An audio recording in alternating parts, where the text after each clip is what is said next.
And welcome everybody to the West Gym atop Burnaby Mountain. It's Simon Fraser University Red Leafs men's basketball here on the Red Leafs TV network and around the GNAC. A welcome to everybody as the Red Leafs get set to play host to none other than the Western Oregon Wolves in Monmouth, Oregon today, and the special atmosphere in the West Gym tonight for Filipino Heritage Night, honoring a special part of our BC basketball community.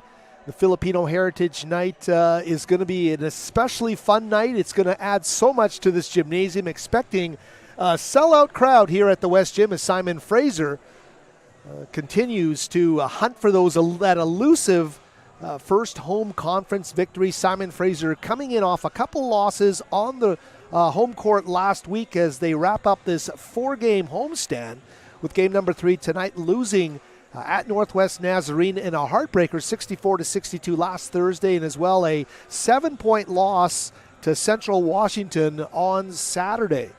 So head coach Steve Hansen and company riding a 3-game losing streak, would love to turn it around, that 1-8 conference record as they take on the Western Oregon Wolves. The Wolves on a bit of a roll here, winning 2 in a row last week. Flying up there to Alaska and getting wins up north, defeating Anchorage 84-76 and Alaska, the Nanooks 61-59 in a squeaker last Saturday. They all count the same in Western Oregon with a 7-9 overall record. They are looking to go to 500 in the conference. They come in with a 4-5 record. They only have 2 wins away from home this entire season, and both of those were last week, so they would be continuing a road win streak if they could come up with some victories this weekend, as they also play at Western Washington in Bellingham tomorrow. Of course, Simon Fraser right back at it after today, Saturday, 7 o'clock right here against St. Martin's at the West Gym. We can let you know from a Simon Fraser perspective, the starting lineup today is one that's been starting to gather a little bit of momentum here, and David Penny will continue to march out as a starting point guard on this team. It's going to be the 19th start in 20 games for David Penny, the 6'1", 170-pound junior out of Guelph, Ontario, averaging 10.1 points per game, second highest on the team, shooting 36% from beyond the arc. Also in the starting lineup, the spectacular rookie Emmanuel Oladele, 6'6", 205, the freshman out of Niagara Falls, Ontario, has moved into that team scoring lead at 10.3 points per game. Oladele shooting it at 70% from the free throw line and 35% from beyond the arc. And he's had an incredible first season here as he gets acclimated to the GNAC. Also in the starting lineup, the veteran, the senior out of Toronto as well, the NCAA transfer from Maryland Eastern Shore, none other than Jamal Wright, 6'5", 190, He will start for the 19th time in 20 games, just like his teammate David Penny, shooting 47% from the field, averaging just under 9 points and just over 4 rebounds a game. Jamal Wright, the leader in the front court for the Simon Fraser Red Leafs, as well in the backcourt. Elliot Demakulangan, the Mississauga native, has really had a surge in his play over the last week plus, averaging 8.8 points per game, 4 rebounds, and just under 3 assists per game, working well in the backcourt with David Penny. And as well, the sophomore at 6'11", 220, Zach Stone out of Ottawa, Ontario, and Louis Riel High, one of the top shot blockers in the GNAC. Zach set to come in with some very efficient numbers, 6.6 points, 4.9 rebounds, 1.1 blocks per game, and he's averaging only 17.3 minutes per game. Those numbers will continue to climb as Zach Stone continues to carve some firm territory within the starting group. He is shooting 86% from the stripe, 53% from the field, and 39%. The sub-7-footer is shooting almost 40% from beyond the arc, so some really good signs there for head coach Steve Hansen and company. On the other side of the ledger for the Western Oregon Wolves, have a couple of players who sit among the league leaders in statistical categories here. We'll let you know who the 5 are. JaVale Collins, the 6'4" guard, a junior out of Camarillo, California, in Mount Hood Community College, coming in averaging 8.6 points per game, but shooting the three. Although he doesn't shoot high volume, shooting 51% from downtown. So watch out for number 1, JaVale Collins. He's been letting it up when given the opportunity from the perimeter.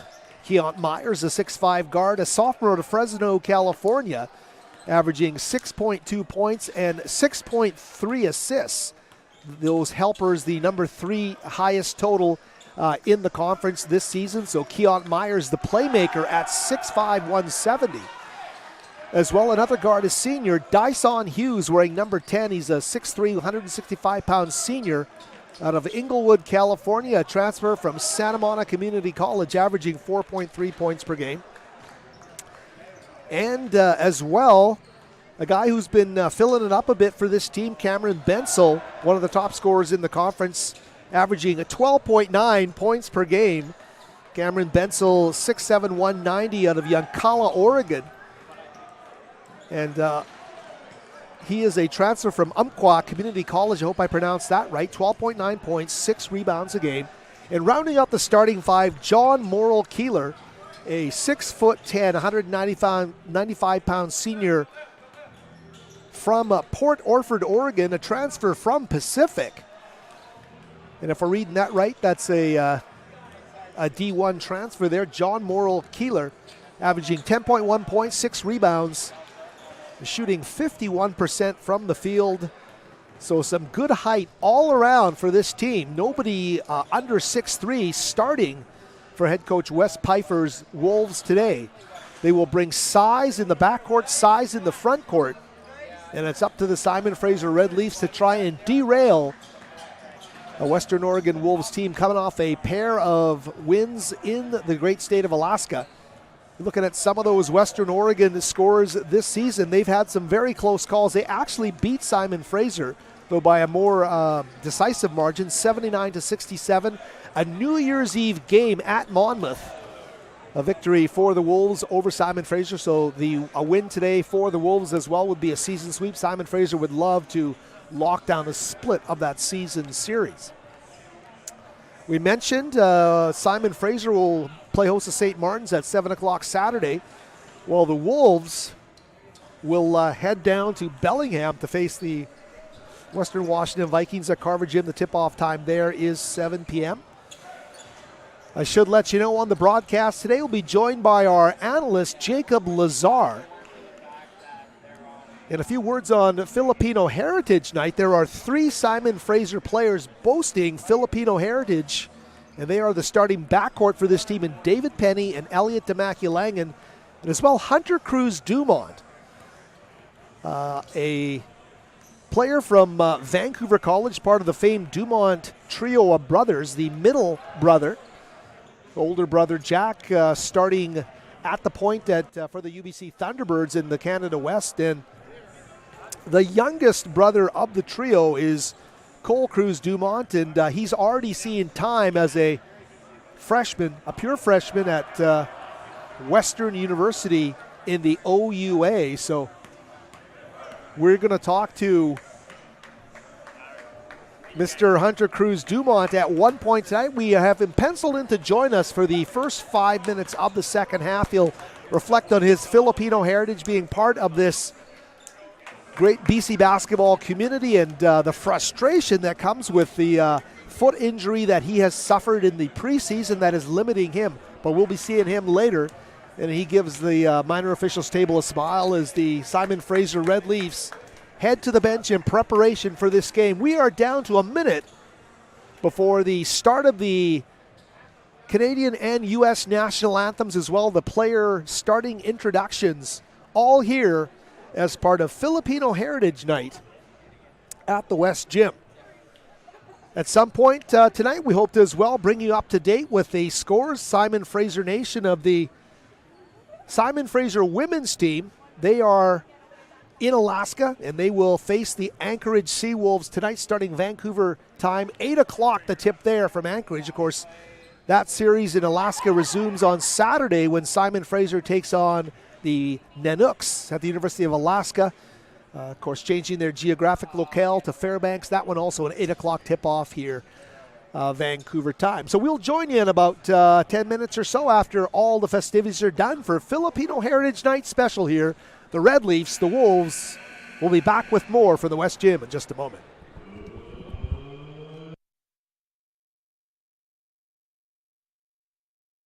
Between the visiting Western Oregon University Wolves and your Simon Fraser University Red Leafs.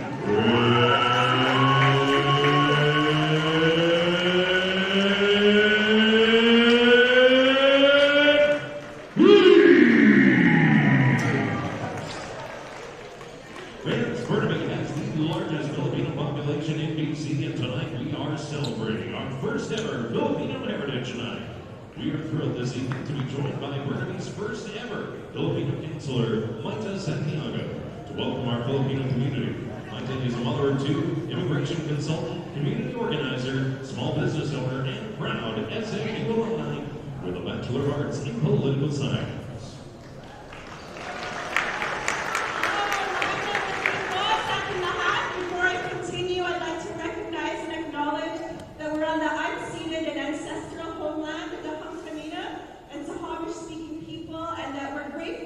For this opportunity to have this event here today.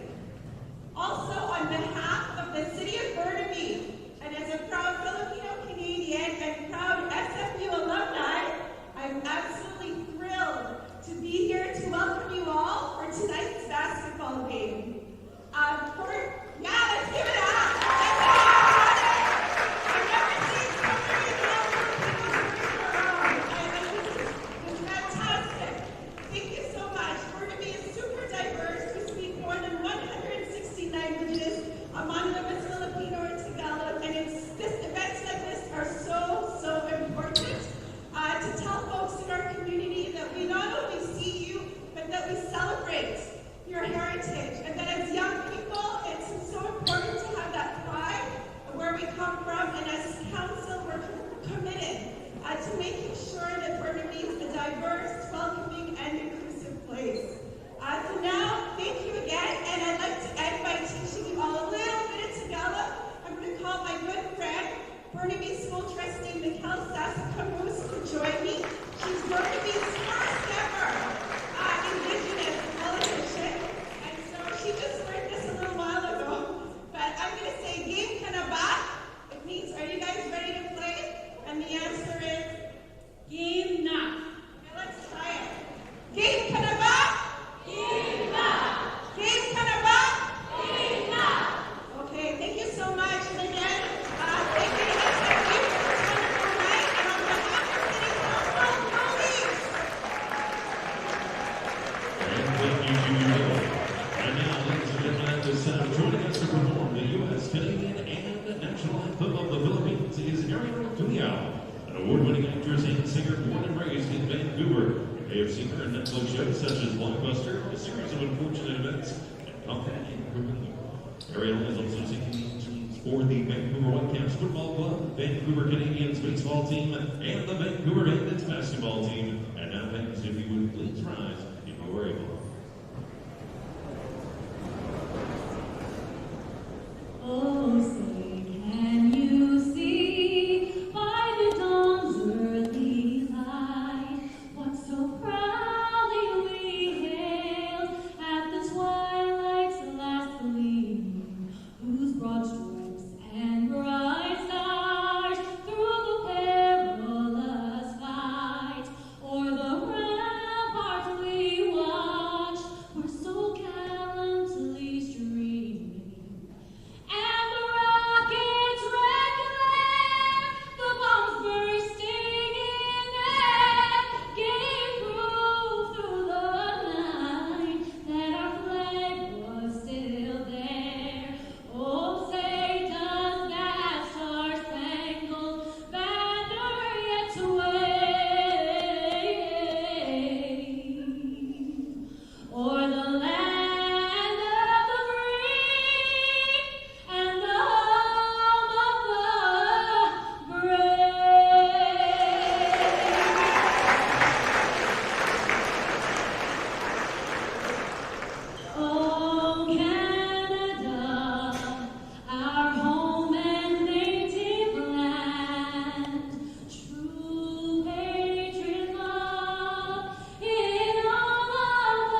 bituin ng araw niya kailan ay may di magdidilim lupa ng araw ng ating pagsinta buhay ang langit sa piling mo aming ligaya dapat may mag-aapi ang mamatay ng dahil sa'yo.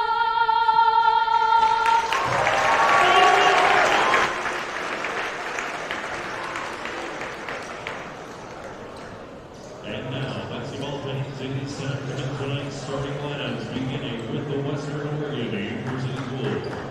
Starting at guard, number 1, Bill Collins. Starting guard, number 2, Cam Myers. Starting guard, number 10, Dyson Hughes. Starting forward, number 23, Cameron Benzel. And starting forward, number 34, John Keeler.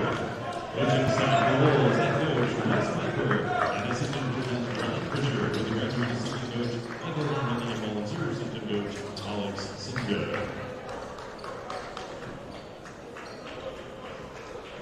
And now, ladies and gentlemen, it is time to make tonight's starting lineup for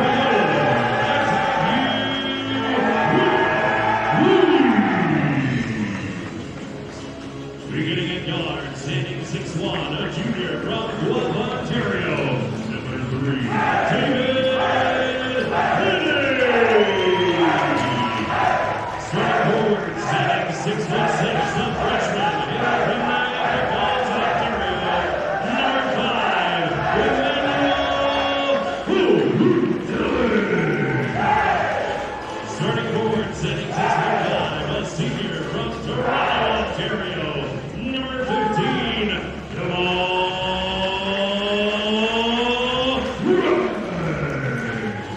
Starting guard, standing 6'4", a sophomore from Mississauga, number 20, Conrad And starting forward, standing 6'11", a sophomore from Ottawa, Ontario, number 21, Zach Stone. Head coach for SFU, And we are with you live from the West Gym in atop Burnaby Mountain. Howard Samura, Jacob Lazar, our analyst as well, getting ready for the opening tip here. Simon Fraser in their home whites, set to play the Western Oregon Wolves of Monmouth, Oregon in their road blacks with white and red trim. The Wolves, a big team, big at the guard spots, big in the front court. It's going to be an exciting game here tonight, and heading into this one, Cameron Benzel, John Morrill Keeler, number 6 and number 7 in the GNAC in rebounding. So they've got some glass eaters here as the Simon Fraser Red Leafs get ready. It's going to be Emmanuel Oladele set to take the opening tip, and it looks like he will oppose John Morrill Keeler, number 34. Although he will oppose number 23, Cameron Benzel. And we are underway here. A quick whistle. And we will get Simon Fraser inbounding in the front court here with Oladele. Of course, we mentioned Simon Fraser. This is now the third of a 4-game homestand. Tough, narrow loss last Thursday. And Simon Fraser unable to follow that Saturday. Would love to get off the schneid here at home. Damaki Langan back up top to Stone, to Penny. Penny with a great opening move. Takes a bump underneath. Knocked off of his ballast there. The Wolves quickly down the floor. A quick pull-up 3 for Dyson Hughes off the mark. And Damaki Langan now.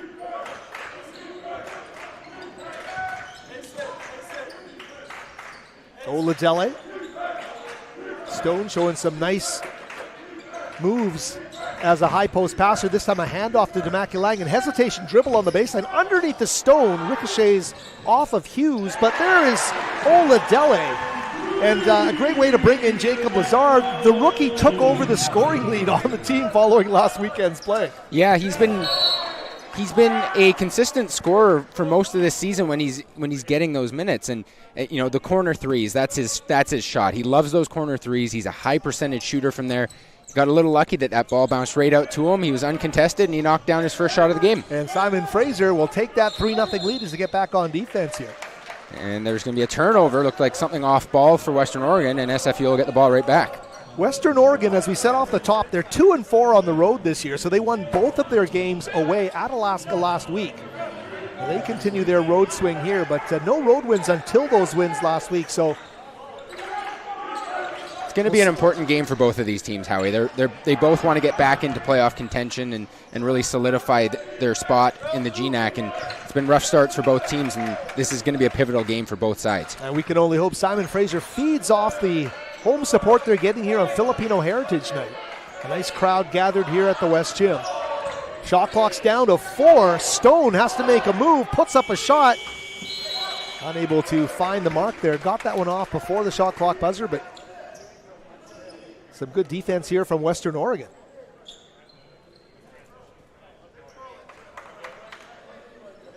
Player to watch on this team, Cameron Bensel, shooting 62.5% from the field. He wears number 23, and you'll see him right there setting the high screen. Screen and roll, gets the ball back, quickly dishes to the big man underneath, and Morrill Keeler cannot get the roll. It goes right off the back of the rim. Oladele now to Tamaki Langan. Elliott fights, gets the ball off, and Jamal Wright with a three-pointer that stays off the mark.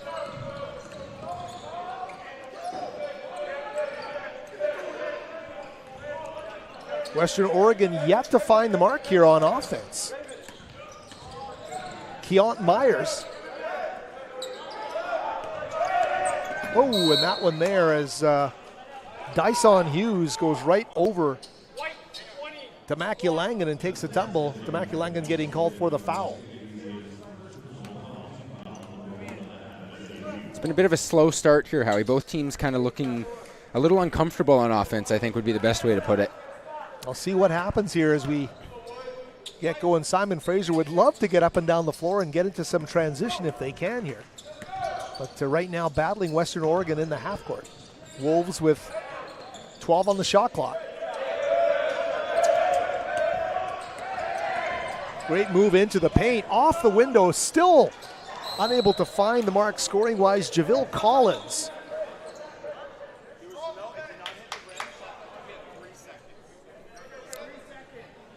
And just hearing the officials in front of us, no rim, so the shot clock's going to go back down 3 seconds. So Western Oregon's going to have to draw something up quick here.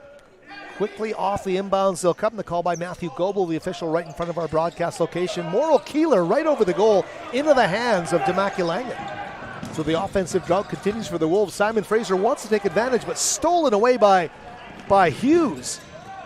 And look at that, for the flush. Javille Collins on the follow, gets a great feed underneath.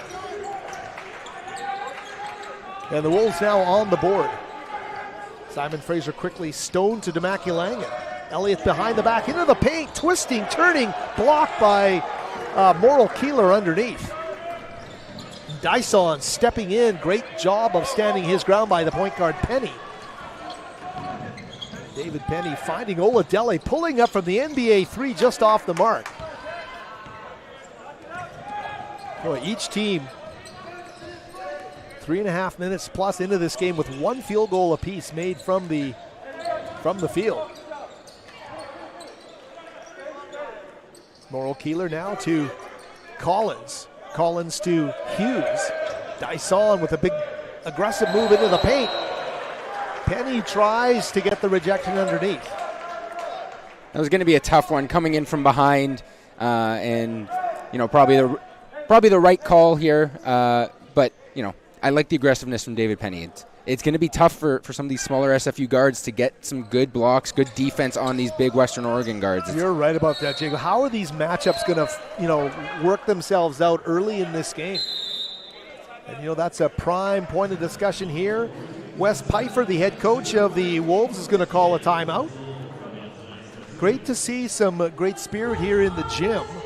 Just talk a bit about, the genesis of Filipino Heritage Night here, Jacob. It's a huge success today. It is, and this is a fantastic thing to see. So For those of you who don't know, Burnaby is home to a very large Filipino population. I believe it's the largest or one of the largest in all of BC. And the SFU family, both with men's basketball, with other sports across campus, and even going up to the event staff, lots of Filipino connections, and it was something that I think the SFU athletics community was happy to take on. It was a big project, but seeing this community support is fantastic, and I know there's a lot of people here who are at their first ever SFU basketball game. Isn't that great? It's fantastic, and we've got a lot of different basketball jerseys out there, some Filipino team jerseys, and I think it's going to be a great atmosphere here as the game progresses. And I noticed the Burnaby South team is here, the defending BC Quad A champions. They are here to watch Jimmy Zaborniak, their Quad A MVP from last season's provincial championships. They were here early in the shoot-around to watch Jimmy Z warming up, and I know once he takes the floor, they're going to be cheering for him as well. So the fans very involved in everything happening here as the Wolves, with Keont Myers coming out of the timeout, set to inbound the ball. Only 4 on the shot clock. Another quick hitter in store here. Keont gets it back quickly, just inside the arc, and he sinks it. Deep too, but that was a great shot. Wow. First lead of the game now, 4-3 for Western Oregon. No room for hesitation against this zone press, and Keont Myers is going to, or rather, Moral Keeler. JMK with a nice move underneath. The foul called against Jamal Wright for the block. And you saw that height, that wingspan, just that slight hesitation from Jamal really allowed the alignment to play to its hand and get the turnover.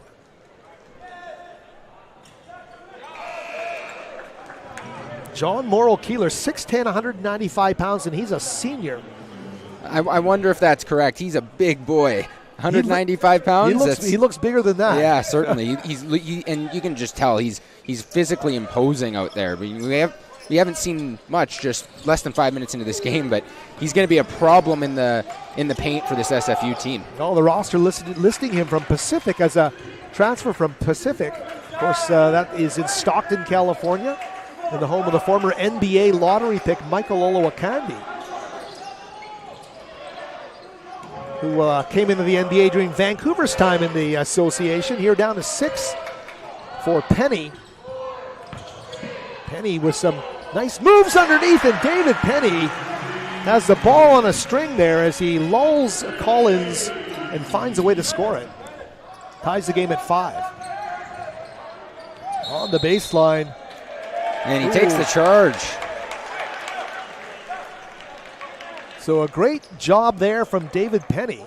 Not only does he have a great move on one end of the floor, he comes back and he matches it on defense. That's a leader, too. That is. And, obviously David Penny, one of the Filipino players here on this SFU team, along with Elliot Demaculangan and Hunter Cruz Dumont, who unfortunately is not able to play today. He's still out with an injury. But, that's something that I'm sure the fans are going to love to see.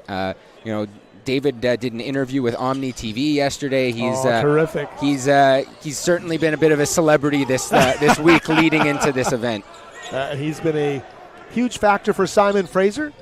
And Hunter Cruz Dumont, who is not playing, will be joining us for the first 5 minutes on the mic here of the second half. So stay tuned for that. The former Vancouver College Fighting Irish standout. Shot clock down to 7 for Jovan Rye. He's facing the full heat of that defense. Jovan turns it right back inside, gets blocked underneath.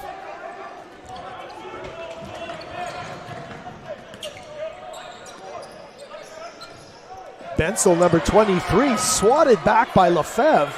Right to Oladele, now to Jamal Wright. Great dish underneath for Lefebvre, the end one opportunity.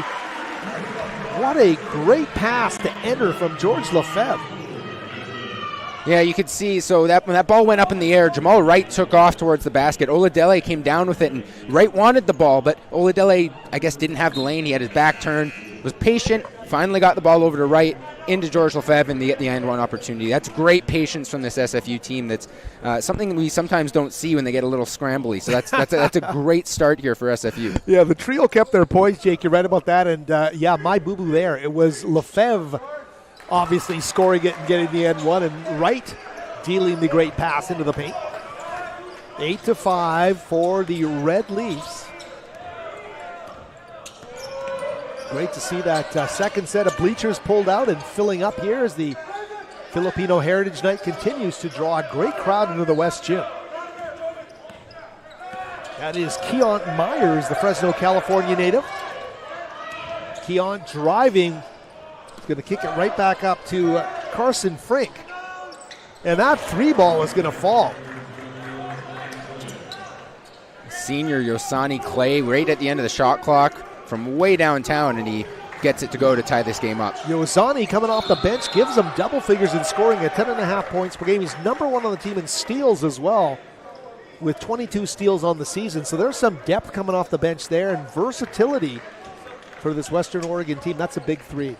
Yeah, absolutely. And especially late in the shot clock. It looked like they weren't going to get a clean look, and then a great shot from Clay, and oh my goodness, sets him up for another one. Tomball, Texas, if you're watching, the hometown of Yosani Clay. Shout out there as the Lawson State Community College product knocks down his second straight triple. And that one was contested, too, and feet weren't set. That's not an easy shot, and that's not a shot you expect to make, and he was fired up when he saw it go through. Fired up because it rattled home, too. Here's Penny. David baseline 7 on the shot clock. Baseline knocks it down, falls to the ground, no call there, but Penny answers and gets two of those right back. Yeah, it was a great shot. When Penny's hitting those mid-range shots, you know he can be dangerous, because we all know what he can do when he's getting to the rim. But when he can stretch out into the other levels, that's when he's at his best. Double-figure scorer, 10.1 points per game. Oladele passed him following the last game to lead the team now at 10.3 points per game. With both those players on the floor right now, shot clock down to 7.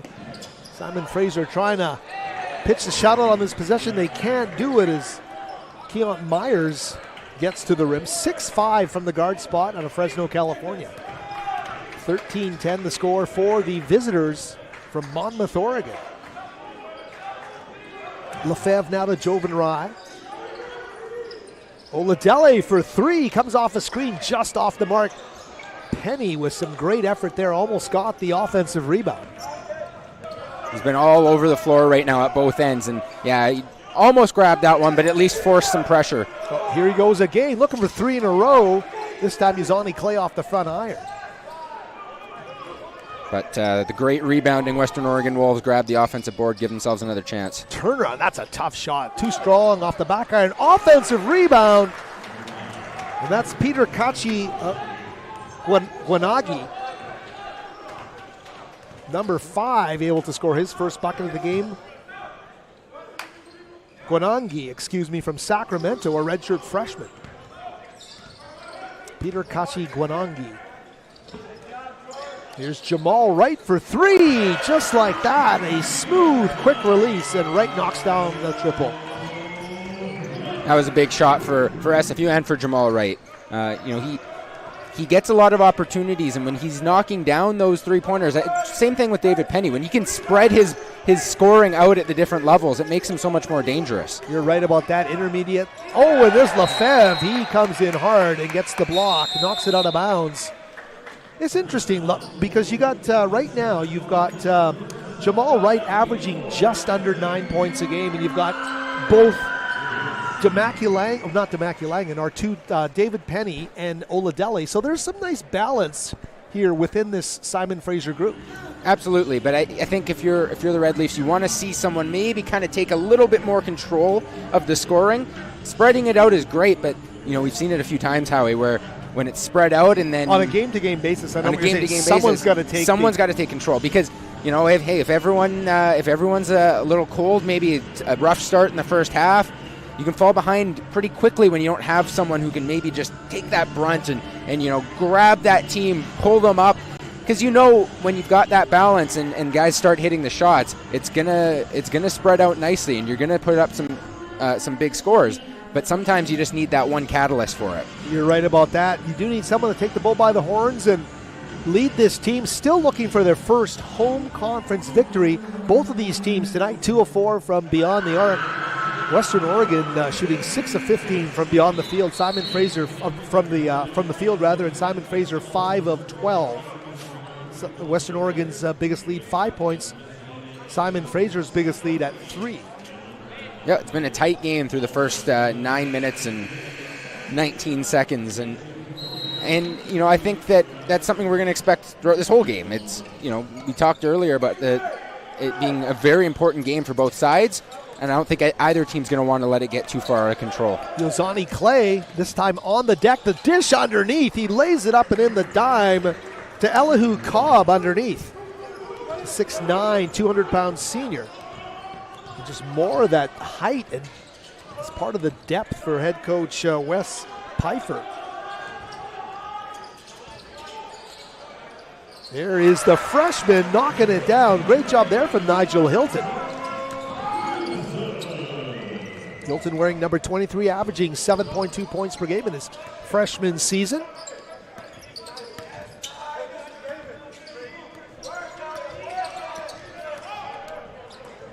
RJ Valise off the bench now. Quickly they go to Kawangi, and he is going to find success in the paint at the rim. And a 4-point lead now for the Wolves.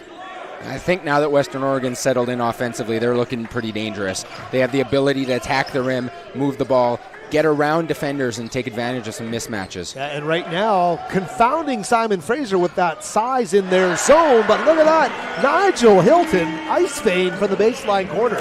It's usually Oladele's spot, but the other true freshman trying to take advantage of that open look. Yeah, Oladele corner, as you want to call it. There is, once again, Clay going a little cold here. Zaborniak, the other freshman, leads it down the floor to Hilton. And look at this, Nigel Hilton, 5 quick points. And SFU's back in front. There we go. We just talked about one guy kind of taking charge and being that catalyst offensively. And could be Nigel Hilton, but the way he's played off the bench. Number 23, you're right, doing a great job there, Jake. He's 6'8", 205, a freshman from Toronto, Ontario. Can't miss him with that hair either. It's the best hair in the conference, without question. Fighting his way to the basket. Valise can't get the roll at the rim underneath. Ball scooped up there. Oh, sorry, that was Valise number 12. That 3 ball for Clay is not going to go, but the Wolves are right there to finish it off. The Red Leafs are going to be in trouble if they can't rebound. Too many offensive boards already, and not only is Western Oregon grabbing these, but they're giving themselves 2 or 3 chances to score. Well, we told you Cameron Bensel came in at 6 boards a game, and John Morrill-Keeler at 6 a game, and I believe neither is on the floor right now, yet they're still rebounding at a great clip here. Now a steal as they get right back down the floor, pulling up for 3, knocking it down in transition, Carson Frank.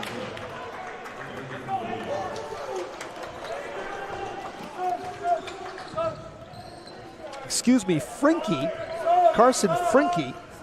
And that was smooth to make it a 24-20 game. Frinky pulls up in transition, knocks down the triple. Shot clock down to 10 for the Red Leafs. Zaborniak fights off his check off the front iron. Frinky right in front of our broadcast location to Valise, gives it up now to Gwanangi. Right back to Clay. Stone using the wingspan underneath, complicating matters. Shot clock down to 9. Well, Western Oregon losing their cohesion here, but can they score off the dribble drive? They can. A terrific job by Jamal Wright, just could not find a way to stop Gwanangi underneath. 26-20. Now the largest lead of the game for Western Oregon. Simon Fraser is going to call for time. We'll keep it right here. Dangerous part of the first half here, Jake, for Simon Fraser. Yeah, and we've seen it time and time again, Howie. When SFU late in the first half starts to let things slip a little bit, it can be dangerous. As you mentioned, games can get away very quickly. And I don't remember which game it was last week. I believe it was last Thursday's game where they got bailed out by a quick 7-0 run right in the last minute of the first half to keep things tight. But you don't want to put yourself in those situations. You want to keep games tight as long as you can. And when you're the home team, you almost want to be taking it to Western Oregon right now. It feels like Western Oregon is defending home court and trying to force things out of the Red Leafs. It's got to be the other way around. That game you're referring to, a 64-62 heartbreaker as SFU lost to visiting Northwest Nazarene of Nampa, Idaho. We had the call of that game, and Simon Fraser had their moments where that was a tough one. Yeah, and you know, I think at some point when this Red Leafs team puts together a complete 40 minutes, you're going to look and be like, okay, there's talent on this team. They're young, sure, but there's ways for them to score in different ways, and there's ways for them to be successful defensively. It's just hard to put 40 minutes together, especially when you've got so many freshmen and sophomores in your lineup. What a great point you made about that rebounding right now, because it's so apparent. The box just screams that when you look at it.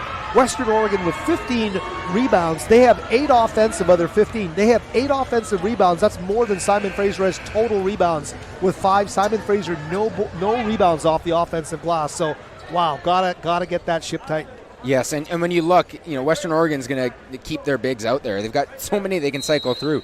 Morrill Keeler's back in the game now. It's going to be tough. I wonder when we're going to see Victor Radicai off the bench for SFU, and we've seen him be an impactful player down in the paint this season. Vic certainly brings the blocks. He's one of the top blockers in this conference, and you're right about that. Maybe soon we will see him. Great little dish underneath. Lefebvre couldn't find the finish, just outside of his wheelhouse there, just outside of the deep paint. He was looking for a foul there, and he didn't get it. And see what Penny can do here as Simon Fraser gets back up the court.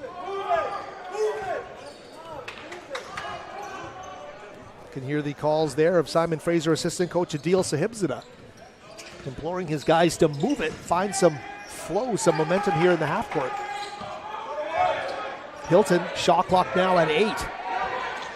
Turnaround hook just off the mark. He got the shot off, and it's a bright sign for the freshman, but just a little shy underneath. Yeah, he did a good job backing his man down, just a little shy. Morrill Keeler puts it on the deck, and Hilton unfortunately gets in the way and is going to get called for the foul here.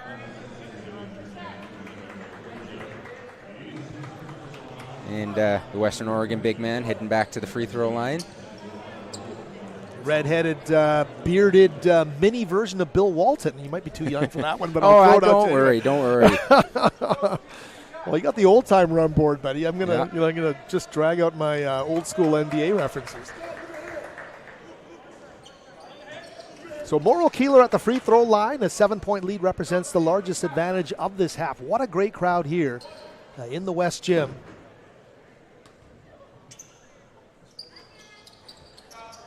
Going to be too strong in the second into the hands of Jimmy Zaborniak. The Burnaby South product dribbles right by his entire former teammates of sitting in the stands. A dish underneath to David Penny for the lay-in. That was a great transition basket with 2 small guards, which, we talked about mismatches. I mean, hey, when you don't have the size, you got to use your speed, and that's what they did to get around their Western Oregon defenders. Number 1 to number 3 underneath. Penny with the basket. Dribble drive there by Dyson Hughes. Whistle blows underneath the basket. I think George Lefebvre potentially. Yes, Lefebvre is going to get called for the foul. And Western Oregon right back to the free throw line. It's Morrill Keeler again. Making their share of trips. That is for sure. Not taking advantage, though. They've missed 2 straight from the stripe now. As we mentioned, Western Oregon coming in at 4-5 on the season. Would love to get to 500 as they head down to Carver Gym for that Saturday 7 p.m. tip-off against the Western Washington Vikings in Bellingham. Zaborniak thought about the 3 for a while there, but he looked ready to put that one up, but thought better. Bensel, one of their potentially their top guy right there to guard him. Hilton doesn't care. He's going to put it up. Hilton just off the mark. He's going to be money over his career here. He's already got the feel for when to take that shot. Just couldn't get that one to fall. Jamal Wright will check in at the next stoppage. No one closing out until the last second there as Collins took the 3.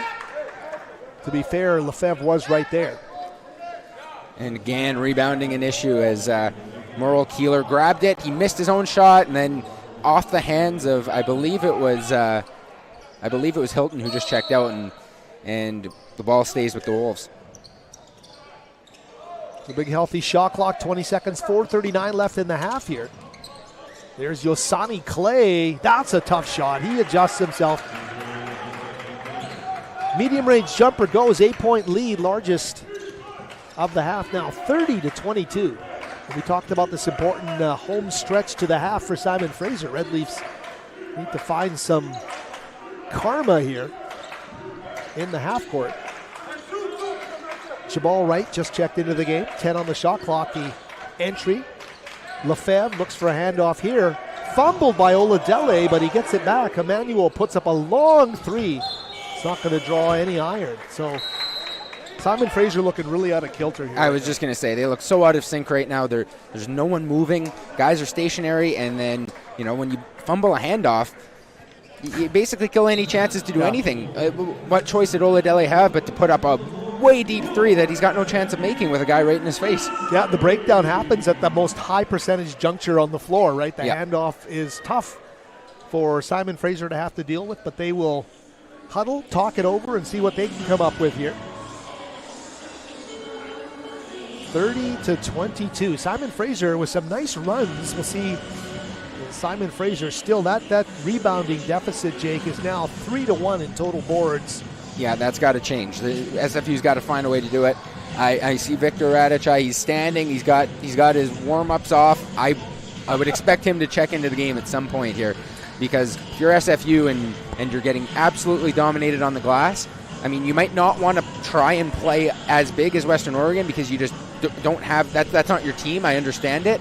But, hey, at some point you have to make an adjustment, and this, is a critical time with 4 minutes left in the first half. A team leader with 22 blocks, averaging 3.3 points and 2.8 rebounds, but he's doing it in just under 11 minutes per game.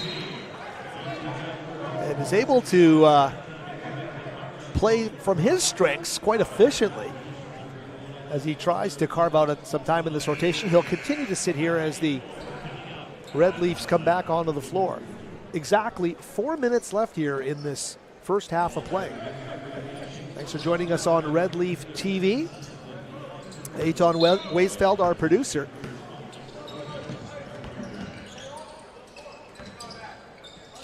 Western Oregon. Quickly down the floor they come, and wide open, right to the basket. Morrill Keeler rises and dunks the basketball for a first double-digit lead of the half, 32-22. Simon Fraser's feeling some hurt right now. A short, quick little run they had a few moments ago actually had them on top. They were leading. They're very quickly now down by 10 points.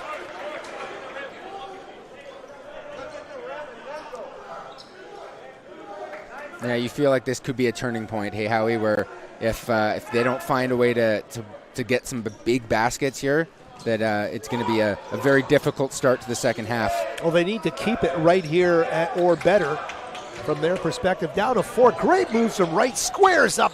Just unable to find it.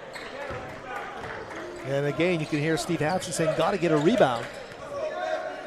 They're one and done down the floor, and they're shooting right now 9 of 21 from the field. So they're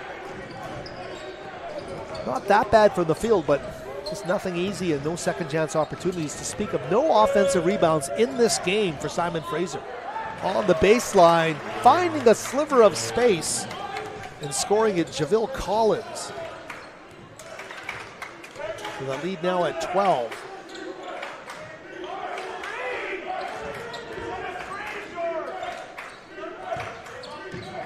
Tamaki Langan has been quiet in this first half. Trying to find an open man. Finds the ball right. Shot clock down to 8. Right trying to break down his man as he pivots, fades, and knocks it down. That's the senior. Yeah, that was a must hit, and he hit it. So not a lot of time left, but you hope that can spark something and try and get this deficit down to single digits. Yeah, that's the senior saying, hey, I got you one. Let's get back on defense and get a stop here as the game clock down to 2 minutes remaining in this opening half from the West Gym.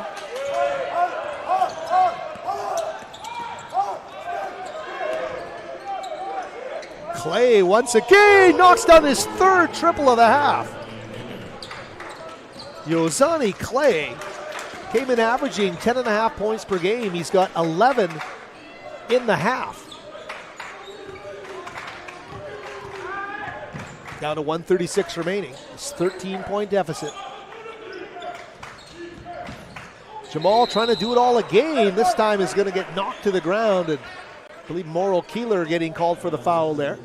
SFU finally getting to the line, and Jovan Ryan and Victor Radicai look about ready to check in too. So late here in the first half. I mean, we saw these two check in last Thursday and make an immediate impact right at the end of the first half. So you would imagine that Coach Hansen's probably hoping for the same thing out of those two again here. Here they come, 35-0, Jovan Ryan and Vic Radicai. Radicai, a Richmond, BC native, who went to Eastern Washington, played a little Big Sky basketball, transferring back home, but has battled some injuries in the early part of the season, now in a battle to find his spot in the rotation. As we approach the stretch drive of this GNAC season, big man now on the floor with a chance to potentially make something happen for his team. High post.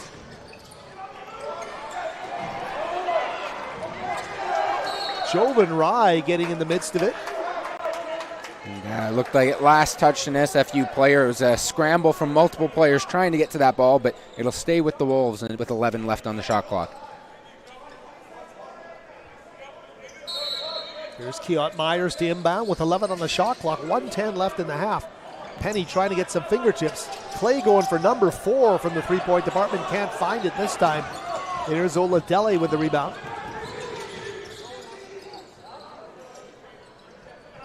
Jovan Rye now to Penny, the point guard in charge here, 18 on the shot clock, 53 seconds remaining in the half. Trying to play the two-man game instead, down to right, the little flick down to Radicai. And Mr. Points per minute able to get something happening there. Jake goes right to the basket. The end one opportunity is there for him. He does, and that was a great find by Penny down to right, and then Jamal getting it to his big man breaking in towards the basket. Radicai, number 35, stepping up at the free throw line, 6'10", 225, listed as a wing forward. Really plays that Euro style well, can hit from just about anywhere, and including, it turns out, from the free throw line. So a nice little surge here to cut it down to 8. Red Leafs would love a stop and a make here. That would really help propel the momentum. There's Keont Myers. In they go to Collins. Javille underneath. Double team collapses. Yeah, that was some great defense at the rim by SFU. Clay to number 23, Cameron Bensel. Bensel's been incredibly quiet. He averages 13 a game. He's their leading scorer. And I don't think he's scored in the half. Down to 9 seconds here. Shot clock off. Penny, you want the ball in his hands in these situations. He'll kick it out to Oladele. Frees himself for 3. Good if it goes, but it's off the mark. Simon Fraser, though, cuts the 13-point deficit down to 8. I think they did a little bit of first aid there before the half. They did, and Radicai made a great play, obviously, on the offensive end, and then was part of what looked to be a team effort on a block and then grabbing a rebound. So, hopefully they can build on that into the second half, being a little bit more prudent on the glass, and then hopefully finding ways to get to the rim and either finish or get to the free throw line maybe. And they've shot well from the line so far today, so that might be something to look towards for the second half. Hey, Jake, you've outlined the remedies, and we'll see if that is in store in the second half elixir for Simon Fraser. We're going to take a break right now. We will actually give you, though, some real... Ooh. Thought we had some new numbers there. Maybe we can get one of them. Is that possible? Yep. We'll get one of those very quickly. Just give you those numbers. Simon Fraser with 1 offensive rebound, and would that have been Radicai's? It's a team rebound. Yeah. They had a team offensive rebound. Radicai with a nice defensive board right there to give them a chance on that final possession. Jamal Wright, Nigel Hilton with 7 points each, leading Simon Fraser. Only double-digit scorer, Zani Clay with 11, as we mentioned.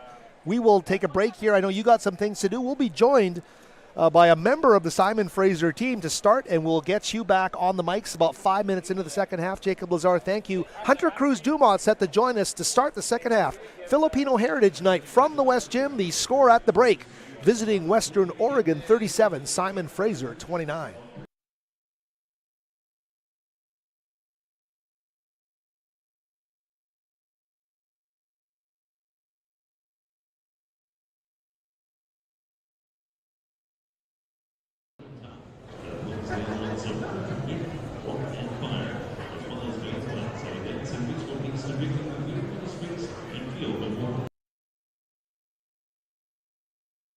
Dear college sports, There's light at the end of the tunnel. A return to normal, and all we love about sports. You've instilled resilience, focus, and selflessness in us. We've put those lessons to work. we've found strength and unity in each other. You continue to take us places we never imagined. You bring out the best in us. So when we look forward, we see the light at the end of the tunnel. We see a better world for all of us and for college sports. Indigenous Arts Collective, bringing you some Indigenous dance, drumming, and martial arts to bring out that warrior spirit in you all. Woo! Lupa ay buhay, land is life. Tubig ay buhay, water is life. We acknowledge the Coast Salish peoples of the Tsleil-Waututh, Musqueam, and Squamish people who we've been doing ceremony with for over 20 years. Haijaka. All right, are you ready?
Howard Samura back with you here on Filipino Heritage Night from beautiful Burnaby, BC, atop Burnaby Mountain, the West Gym at Simon Fraser University, our site of GNAC men's basketball tonight. Simon Fraser trailing, visiting Western Oregon 37-29 at the half.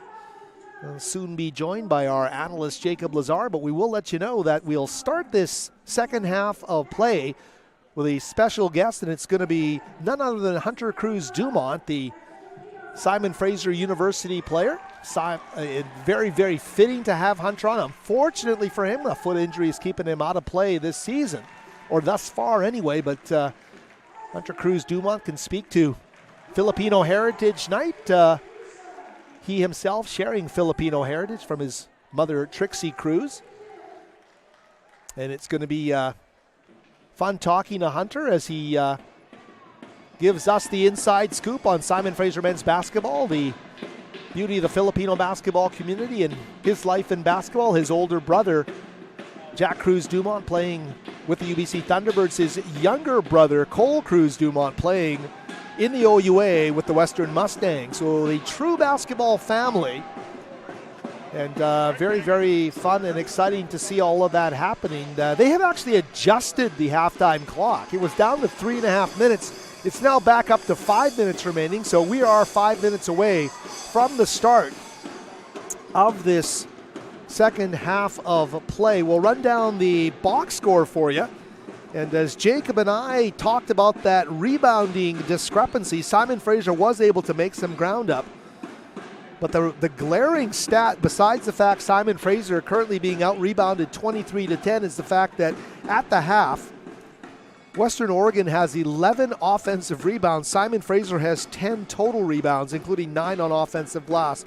So on Simon Fraser's defensive glass, Western Oregon is actually out-rebounding the hometown Red Leafs by 2 caroms at this point, and you're not going to see that kind of discrepancy on many occasions.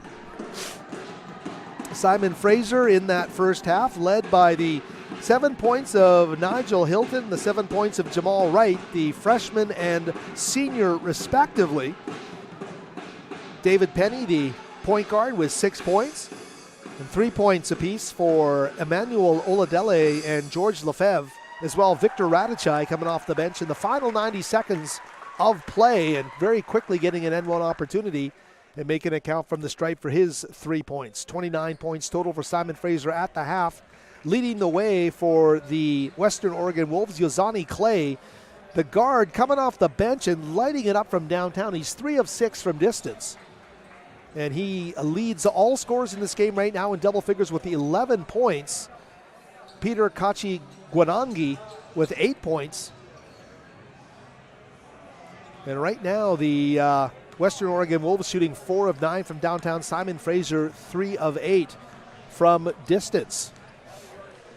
Mentioned Simon Fraser trying to snap a 3-game losing streak after a tough week to start this 4-game road swing last week. They lost the Heartbreakers 64-62 to Northwest Nazarene, came back on the Saturday with a 72-65 loss to the visiting Central Washington Wildcats of Ellensburg. And so they would love to get off the schneid. Western Oregon, of course, with 2 victories. They able to get the victories in the great state of Alaska, beating Anchorage 84-76, and then defeating Alaska Fairbanks 61-59. We are about a minute away from the start of the second half, and we're joined now by Simon Fraser's own Hunter Cruz Dumont. Can you hear me okay, Hunter? Yeah, I can hear you, I Howard. can hear you loud Thanks and clear, for having buddy. me Great on. to see you. And Yeah, good to see you as well.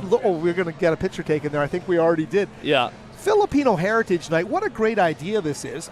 We can talk all night about your basketball family and you know how ensconced the Cruz Dumont family is in basketball. But from the Filipino part of the equation, your mom, Trixie Cruz, has the Filipino heritage. Mm-hmm. What do you kind of see within the Filipino basketball community that makes it such a joyous group who just celebrate this game? Oh, it's great. I mean, they're just so passionate, and they just love the game so much. I mean, I think this is the biggest turnout we've had all year for sure, and it's just great seeing the fans come out and support. I mean, basketball in the Philippines is huge. I think it's the only country that their national sport is basketball. Isn't that something? Yeah, and I was able to go out back in May and really see it for myself, and it truly is amazing. Wow! Oh, I didn't realize you had gone out there out on a trip with that this past May. Yeah, and we attended a couple college games there too, and it was crazy. I mean, there was like 20,000 fans. Wow! At a couple of the games. That's amazing. Yeah, so they really love their basketball. They love their basketball for sure. We're going to get underway here, but I'd love to know if someone said to you, "What's the one thing that you think you get from your mom's game the most?" I mean, I'll say I followed her, I watched her, I wrote about her when she played at Richmond High, right? Yeah. Way back when. Yeah. And of course, she played for the UBC Thunderbirds. What do you think you draw most from her? Anything, and a broad question from the basketball perspective. I would say her toughness, for sure. My mom's a tough one. Tough love, and yeah, no, she's great. Yeah. We're being joined here by Hunter Cruz Dumont, and he will interject as we continue through it. I'm going to ask him about his team here as we get going here. Simon Fraser making a bit of a run here to pull within 8. 3-point is wide open once again, though, right there for Keont Myers, and makes it a 11-point game. I guess the general talk had to have been, without divulging any locker room secrets there, Hunter, the ability to get up and get some rebounds, right? Get some second chance opportunities. Yeah, it's going to be big here. For sure. On the defensive glass, we just got to finish possessions, for sure. Simon Fraser able to answer there. 40-31 the score. Dason Hughes there with the basketball. Now back to Collins. And here we go back to Myers. Keont Myers, the big wingspan here on this guard as he goes inside. Simon Fraser, nice defense underneath from Jamal Wright and Elliot Demaculangan. And Emmanuel Oladele. Big shot. What has he meant to you guys? A freshman coming in here like this. I think he actually moved into the team scoring league coming in. Yeah, no, Eman, he's had a great year, and we just need him to keep playing like he's been playing. Big three there, 40-34. All of a sudden, just like that, it's a 2-possession game. Yeah.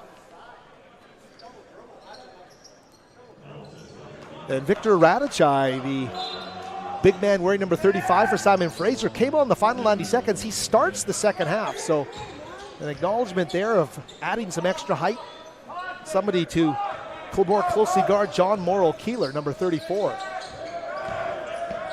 Drive and a dish back outside. Dason Hughes off the mark, a rebound by Radachai. David Penny. Simon Fraser with a chance to really cut into this lead. They trailed by as many as 13 points at one stage. Radachai now at the top, quickly to Oladele.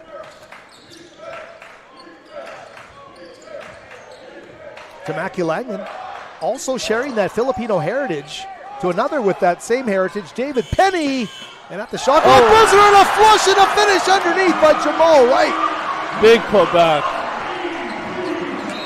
Big putback indeed, Hunter. That's right. 40-34. It's a 4-point lead. You're bringing some good karma to your guys here. Coming on the mic, and all of a sudden, good start to the half. Good start to the half is right. Here comes Penny. David Penny. Simon Fraser kind of reborn here at the start of this half. They get the early bucket to start this half, but have answered right back quickly into the paint. Oladele. Keeler Morrill able to scoop it up off the ground, and takeaway gets the Wolves back down the floor. Early moments here. Thanks for joining us on Red Leaf TV. Radachai right in the shooter's face, doing a great job there on Collins. And Victor playing with some nice energy. Oladele again, or rather Wright. Inside come the Red Leafs with Penny. The whistle blows.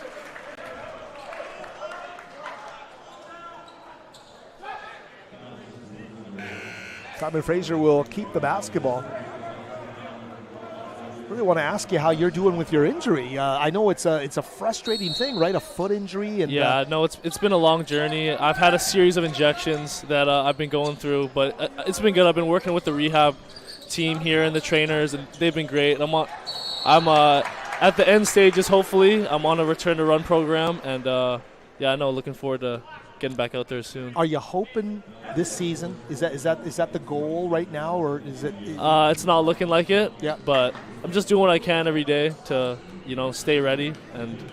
Yeah, just keep working. I guess we never know when we're going to get our toughest challenges, right? And that's a real tough one from the perspective of your basketball career. Yeah, no, for sure. What do you draw from the fact that, your youngest brother, Cole, right, is playing at Western? He's actually getting on the floor playing. And, of course, Jack well ensconced up at UBC at the guard spot. Do you draw some inspiration from the fact that you just got to keep going, right? Yeah, no, for sure. I mean, we talk all the time, even though we're not together. And, they're both doing great. And I watch their games all the time. But we're all pulling for you. We all know what you can do. And there's a block there from Jamal Wright. He gets it back in transition. He lays it up and in. Try again. We got you for about a minute and a half here still, Hunter. So just give us the bottom line on what Jamal Wright means to this team as a veteran guy returning. What does he mean to the glue of this team?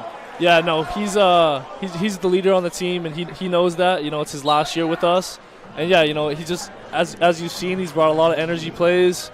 When his energy's going, it just reciprocates to the whole team, and everyone just kind of follows with that. So that was a tremendous play. And can you sense something like this? I mean, I know that's almost a silly question to ask you. You got to respect the opposition, but you also got to know what you guys are capable of doing. And coming out of the halftime locker room, you've tied the game. You were trailing by 13 at one stage late in the first half. What was the mood of you guys coming out based on what the coaching staff talked to you guys about? We just wanted to come out with energy and work hard off the jump. I mean, our team, a big theme is that we've had to just put a full 40 together. I mean, we show spurts of how great of a team we can be, and it's just being consistent. And, we're a young team that we don't have much experience playing together, but I mean, you just got to keep going, and if we keep playing like this, we show how good of a team we can be. It's interesting that you just said that about being a young team, because I harken back to the Buchanan Cup at UBC, and you guys didn't win the game, but at the same time, there were so many new pieces being put together, for sure, and that was such a competitive game. Yeah, no, it's great. I mean, it just shows what this team's going to look like in the next few years. Yeah, exactly. So here we are tied now at 40. Thanks for joining us all, wherever you may be watching on the World Wide Web. Red Leafs TV here from a near sellout at the West Gym on Filipino Heritage Night. It's Howard Samura, Hunter Cruz Dumont here with you, as the Wolves now trying to regain the lead. Taking a shot to the chops here from Simon Fraser. There's Radachai coming out high. He's going to get called for the foul. Oh, no. Was he?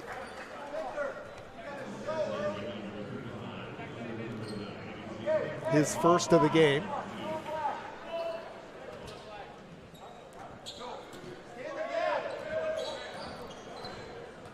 Here's Myers. Zach Moore making his first appearance of the game here. And he's rejected. Tamakulangan. Oh, he hits the big triple. Boom. Wow. That was amazing.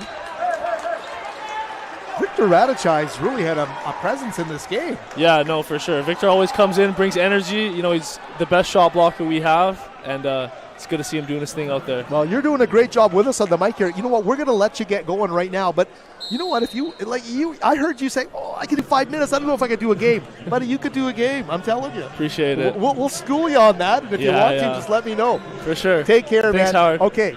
Hunter Cruz Dumont will hand the headphones over to Jacob Lazar, our analyst. And I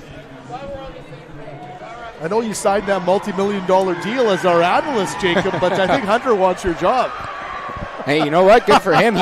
He knows the game far better than I do. You know what a great kid. And it was great to talk to him. And I said to him, geez, I mean, the karma you've brought to the Simon Fraser team ever since you put the headset on. Whatever the coaching staff did at halftime worked, because they came out flying. We've had blocks, we've had dunk. When Jamal Wright put that putback dunk down, this place exploded. He blocked the shot and then finished it at the other end of the floor. And that's the energy that the team needs to play with, and hopefully the crowd. The crowd's into it now. You feel that it's getting louder. People are excited, and we have a 3-point Red Leaf lead. So and Hunter said basically, from the locker room at halftime, the coaches didn't get super technical. They just said, just bring your energy. And you said that, right? There was no energy in the first half. Yeah, and very clearly that's changed, and now it's on Western Oregon. I mentioned earlier, when you're the home team, you got your big crowd. You don't want to defend home court. You want to take it right to the opposition, and it felt like they were trying to defend themselves. Not anymore. Now you're going to put the pressure on Western Oregon here. I know you talked about Radachai. He started the second half, and you saw what he just did there with that block. So everybody contributing here, firing on all cylinders. Just need to keep their discipline defensively and do their best to rebound against this much taller SFU bench calling for a travel. Morrill Keeler, though, able to dish the dime underneath for the lay-in. He's been very impressive today, I think. And, obviously he's big, but, he's got some finesse to him as well. Morrill Keeler helps make it a one-point game with that. Oh, what a beautiful reverse layup by Elliot Demakilangan right on the baseline.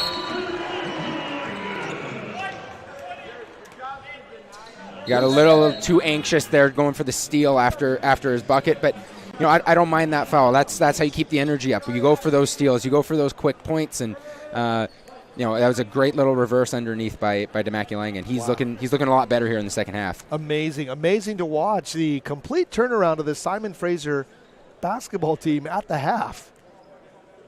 Right now it's Penny and Demakilangan, Oladele, Wright, and Radachai on the floor for the home team wearing their home whites.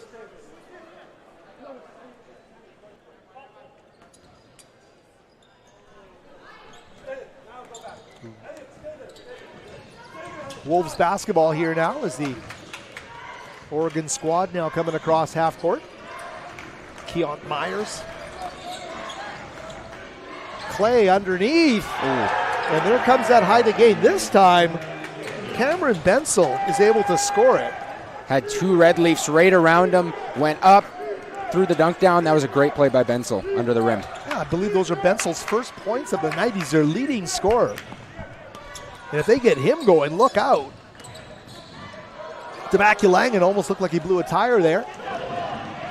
Great hustle by Penny. The wild pass underneath. Can they convert it? They can. What a finish there from Zach Moore, the 6'5", 170-pound sophomore from San Diego. That was tough. SFU looked like they had a chance for a steal in transition, just couldn't quite get the ball off the tip. So Zach Moore hasn't played a ton of minutes, but he's been noticeable. Went out there wearing number 11. Here's Penny for three. One just off the mark, right into the hands of right now to Oladele. Oh, high off the window. I love the way this kid plays the game. Great finish by Oladele. Yeah, using the glass to his advantage, and he was quick to get around his defender, too.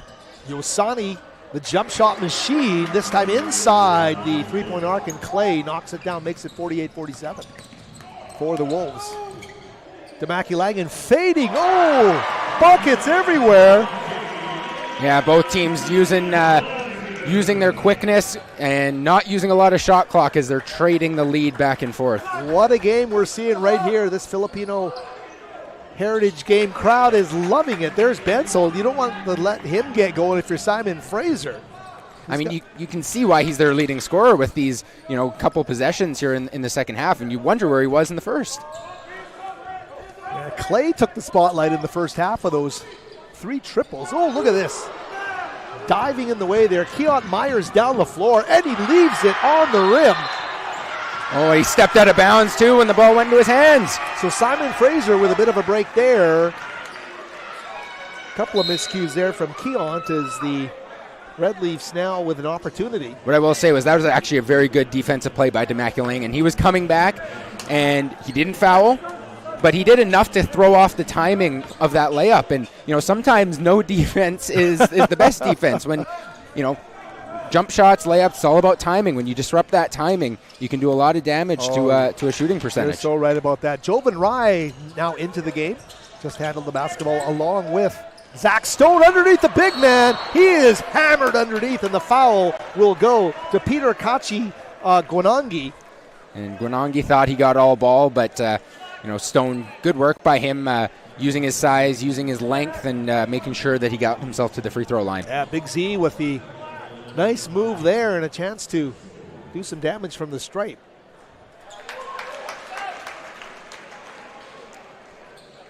That'll tie it. We'll see if we got another lead change here. Zach Stone's got a chance to do so with his second free throw.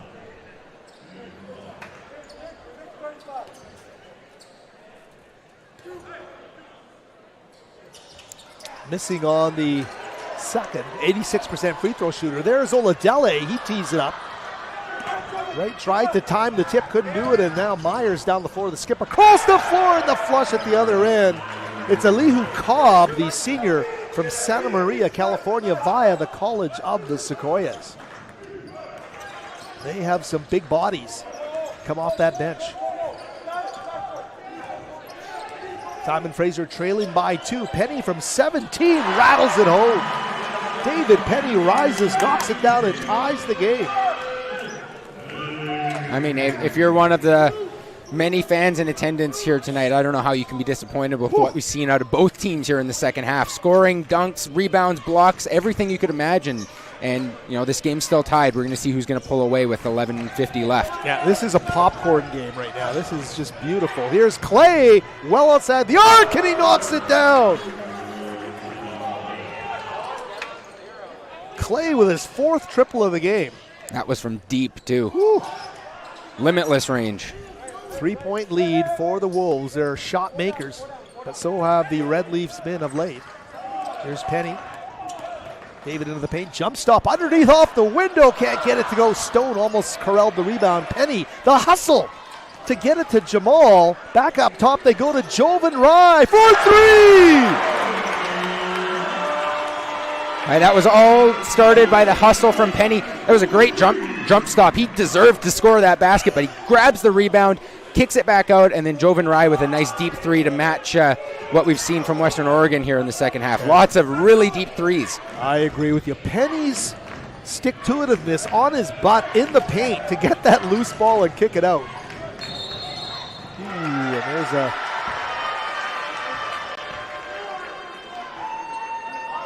Those off-ball fouls always kill you when you're turning it over. Yeah. But I didn't catch. I don't know if it was a moving screen, likely an illegal screen, but those kill you when you lose that possession, and it's a great way to invigorate you as a defense when you're getting the ball back. Howard Smith, Jacob Lazar, thanks for joining us from the Madhouse atop Burnaby Mountain, the West Gym on Filipino Heritage Night. Of course, we thank Hunter Cruz Dumont of the Red Leafs for joining us at the mic. What an atmosphere.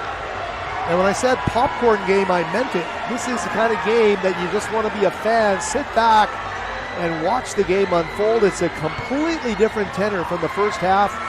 These two teams going up and down the floor, entertaining the crowd and putting the hustle factor in to make it a true classic in the making here. 55-55. We're just shy of the halfway mark in this game. Yeah, and we got some fresh stats here as well. SFU, the scoring spread out. Jamal Wright, David Penny, both in double digits. 11 for Wright and 10 for Penny. Oladele's at 8 himself. When you look at Western Oregon, though, it's been Yosani Clay and hitting those three-pointers that's really been the catalyst for their offense. But Cameron Benzel, up to 6 points now. So we'll see if their leading scorer can really be a difference maker with just over half of the second half left. Hey, Jake, I'm no math whiz, but I can compare a second half box to a current box. Western Oregon does not have an offensive rebound in the second half of play, and boom, what happened? Look at the score. It's tied. And SFU does have some offensive rebounds. What a difference it makes. Simple game sometimes. Here's Stone from about 20. He can't get that one to go. Oh, a steal back from Stone. A loose ball to Maculangan. Took a clock on the cheek. He's okay. You can see him. He's got a smile on his face. David Penny, the first guy on the scene, looking over his teammate, and you saw the quick nod of "I'm okay" from Elliot to Maculangan. He sprung right back up. Yeah, that's good. Scary situation. Obviously, no intent there. That was Moral Keeler who came in. He's a big boy. He wasn't trying to run over to Maculangan. Glad everyone's okay. Moral Keeler could play for the Bengals on the weekend. Oladele for three. Bingo! Emmanuel Oladele. And just like that, Simon Fraser with a 58-55 lead. What a game this has become. The crowd's into it now, Howie. That's only going to help the Red Leafs. Right at the midway mark, Benzel underneath. Oh, what a finish. Camden wow. Benzel, the number 10 scorer in the conference, heading into play tonight at just under 13 a game, and just has a kind of aura about him in the paint. They scoreless at the half, but he's really turning it on now. And I mean, that's just a veteran scorer there against Oladele, who had his hands up, looked like he played great D, but got called for the foul and the shot dropped. A miss on the end one, quickly to Maculangan, the lead pass, off the window, and ED able to score it there, and the crowd holding up those Demaculangan signs. They are cheering as Elliot Demaculangan makes it a 60-57 lead. He gets the ball back. Here he comes to Jovan Rye down the floor. Jovan, the spinning pivot, and he's going to get fouled from behind, I believe, by Yosani Clay.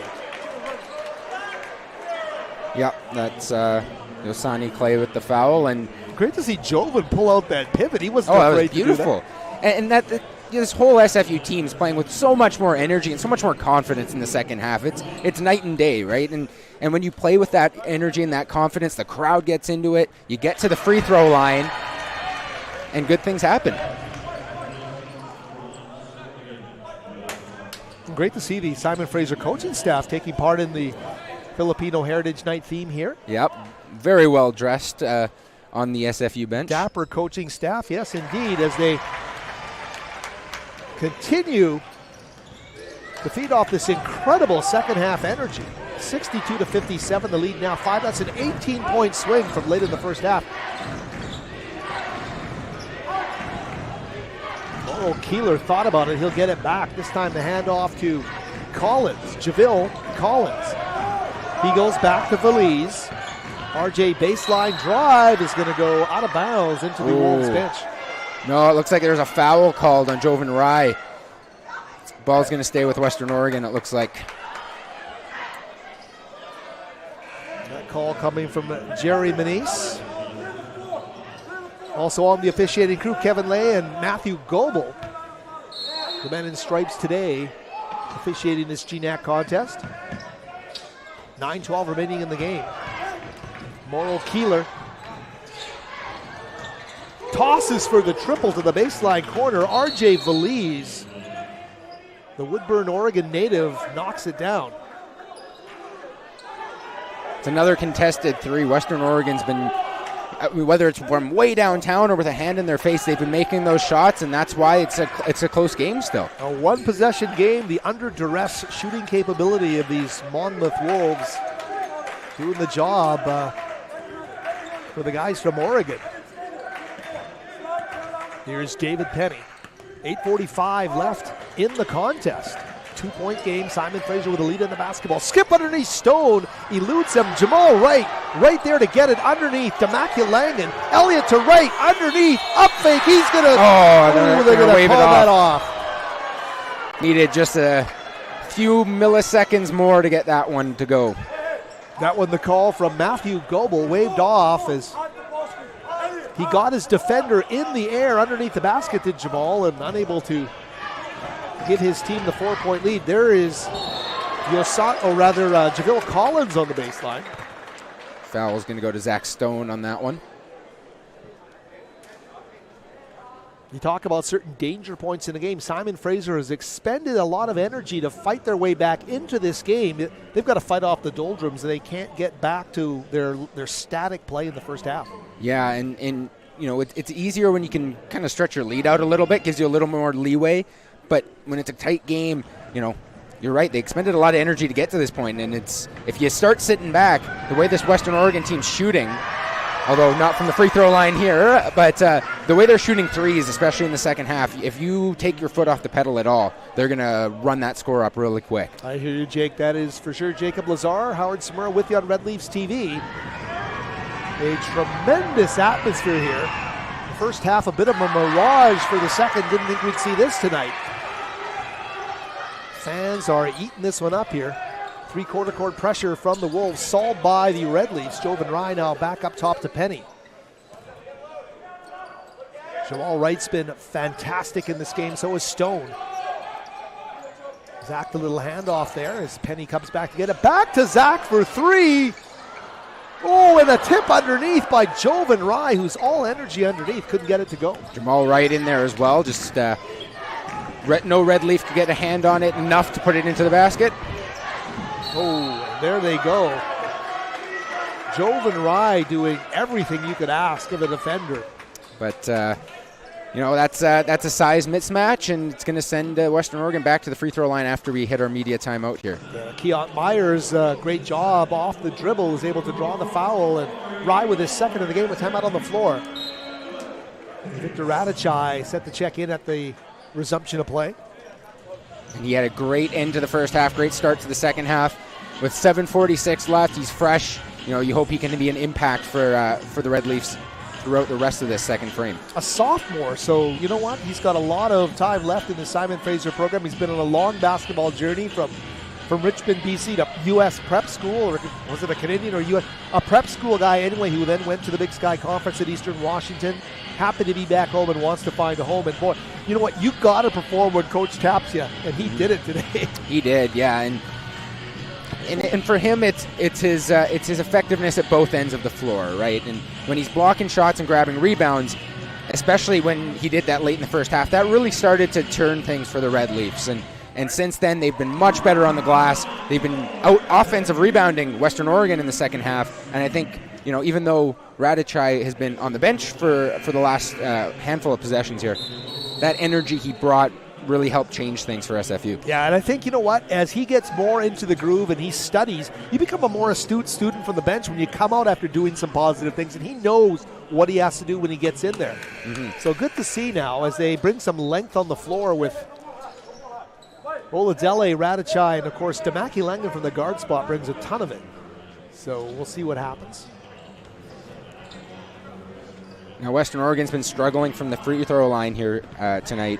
When you look, they are 3 for 9. Wow. So you got to expect at some point they're going to start getting to the drop as they just did there with Keont Myers knocking it down.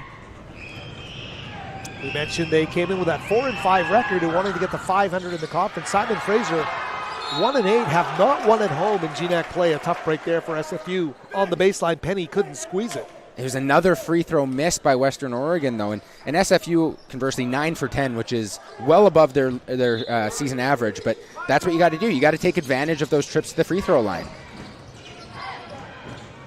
Nice job there from Collins. JaVale Collins able to score it. And the lead back to Western Oregon. Oladele comes back to get it. Jovan across court. He goes to Radicai. Pivots back to Damaki Langan. Elliott with a shot clock now at 10, 7:17 remaining in the game. Out to Oladele. Iman Oladele. Radicai with 2, puts it up. Oh, and he couldn't get it to go. That was tough. Then, look, I think SFU's got to settle down. That was another one of those possessions. We saw it a lot in the first half where really they had no options and guys were stationary, and then you run out of time. Yeah. Face guarded and static. Offensively, it was tough there. And the result was a bit of a Hail Mary at the shot clock buzzer. Tough shot there for Radicai to make from a static position. Ooh.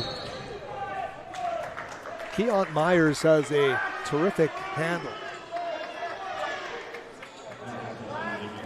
And as we can see here, Western Oregon in the bonus now. So if they can start hitting some free throws, that could be trouble for the Red Leafs.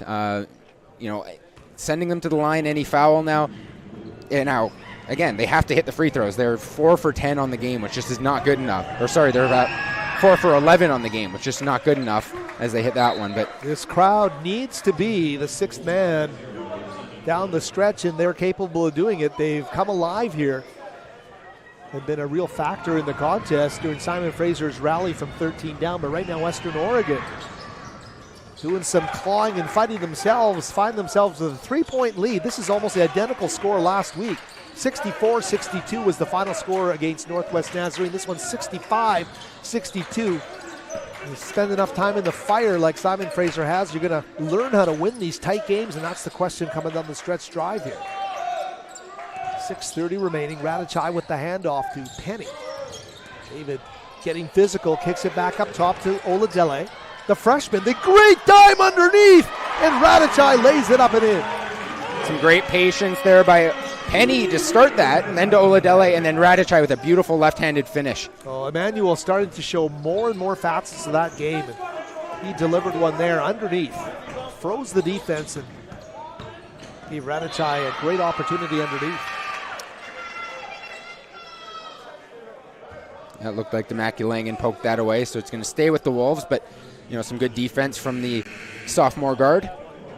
Jovan Rai will take a seat here.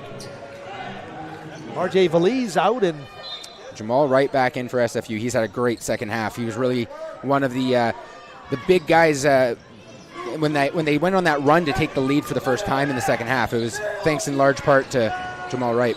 Morrill Keeler, that's a dagger. Stands and delivers the big man from Port Orford, Oregon, knocks down the three from the top. 68-64, 4-point Wolves lead. Radachai to Maculangan, off the mark there. Simon Fraser, I think, really need to test the paint out too. They can't just rely solely on the three. About 20 seconds away from the official start of the stretch drive of this basketball game.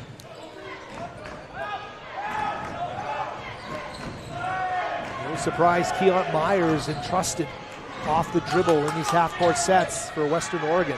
Oh, Radachai, he comes in and he gets the block.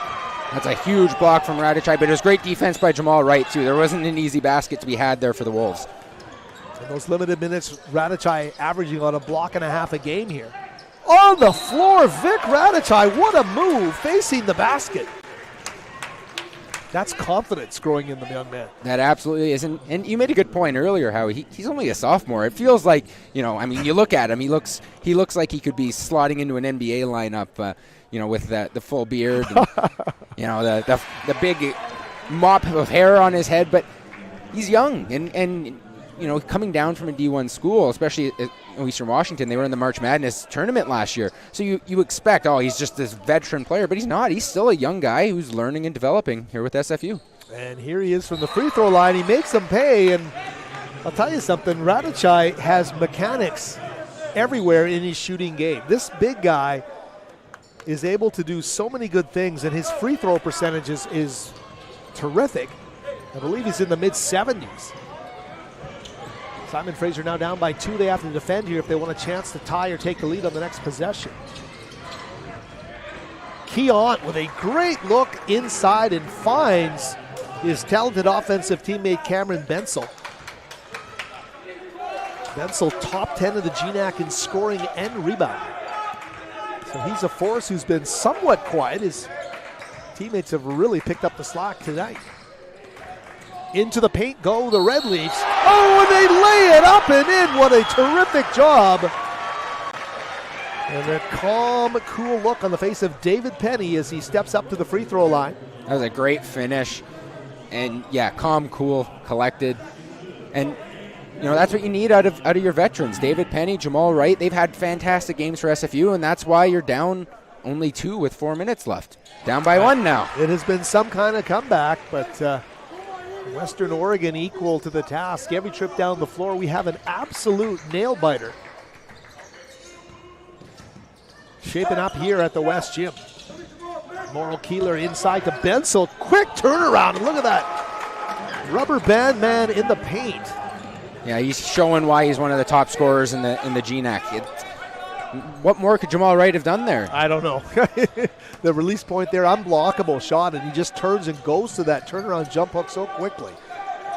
72-69 the score. Wolves get a steal and a chance to build on a one-possession lead here as Collins goes down the floor, has a bad angle there. Stone with a rebound. He'll outlet quickly to Penny. David quickly to the baseline corner to Makilangan for 3 off the back iron.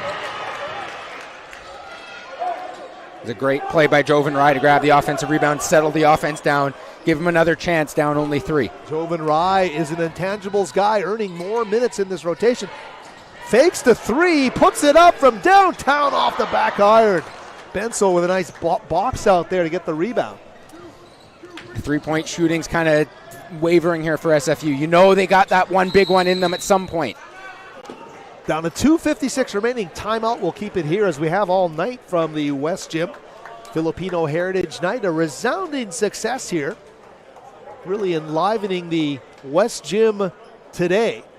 And great to see so many people coming out to support the Filipino and celebrate the Filipino basketball community. And I can tell you, if you were with us coming out of the half and for the first 5 minutes of that second half, great to chat with Hunter Cruz Dumont. I asked Hunter about his mom, Trixie Cruz, the former Richmond Colts star guard who later went on to star with the UBC Thunderbirds and currently a coach with the #1 ranked boys quad A Vancouver College Fighting Irish, which of course Hunter and his 2 brothers have both played for. And he said that they went to the Philippines in the spring. Wow. And they went to pro games where there were 20,000 fans, and he said they were just going crazy. And you know what? There's not too many countries where basketball is actually the national sport, but it is in the Philippines, and he talked about how joyous the basketball community is here in the Lower Mainland, the Filipinos. And you love to see that. It's terrific. And, I think that's why this was such a great fit. Obviously, the connections with the Filipino players on the team, amongst the SFU athletic staff, and then the community of Burnaby and the Lower Mainland in general. This was a fantastic event, and, these fans have been treated to a great game. SFU's down only 3. Both teams in the bonus. It's anyone's game with 2:56 left on the clock. Well, first off, kudos to the SFU athletic department, of which you are a member of the athletic department here. I don't know whose idea it was, but Steve Frost, the sports information director or other communications director of your department, said, "Hey, make sure you call it the first annual." Yeah, first annual. We're hoping this turns into something special, and maybe even something that we can see across other sports as well on campus. That'd be tremendous. We're back now with 2:52 remaining.